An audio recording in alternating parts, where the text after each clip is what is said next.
A pesca andaba igual que anda. O que pasa que agora a xente é máis lista que antes, que antes non sabíamos nada. Íbamos para o mar e viñamos. Un que viña para fora dicía de onde salira, e outro que iba para dentro, canto lle faltaba. Os demais éramos analfabetos, non, pero pouco nos faltaba.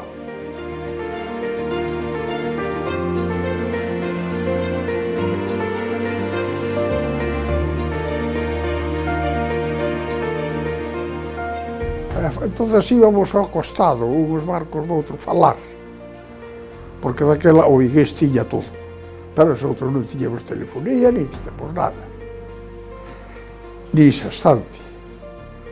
E falamos con el, e dixonos, por onde estamos?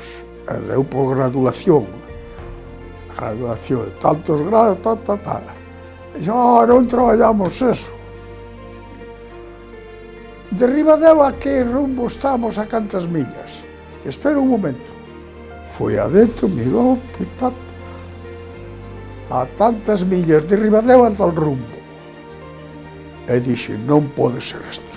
Hai que prepararse.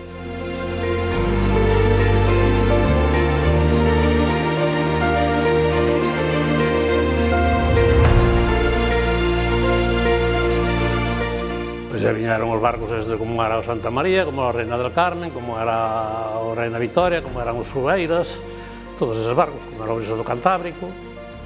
Xa viñeron eses barcos que despois xa era outra cousa, xa tiñas un váter para ir, xa tiñas un comedor para comer un día que había mal tempo.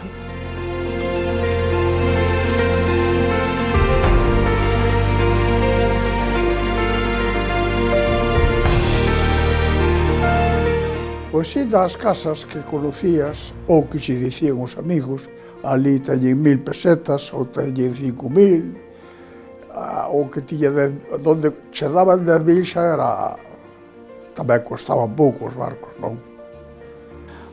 Andábamos nas casas aos cartos, non andábamos estafando, con pistola, pero pedilos. Dábachos, sabías onde estaban, dábachos que confiaban na xente, máis antes que se confía agora do goberno.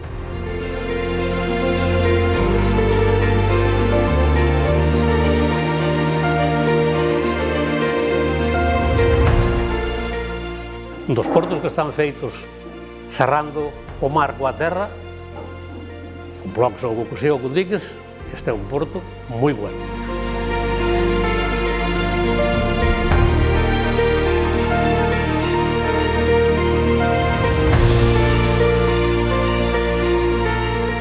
O mar é duro, hai que vivilo, má todas as cousas. O minero non vai a 500 metros baixo da terra a traballar. Vai, e van, xa foi o padre, o abuelo, e tal. E o mar tamén ten que... Pero cando un ten 25 anos ou 20 e nunca foi a empeza, xa non... Hai que vivir, non hai nada que facer.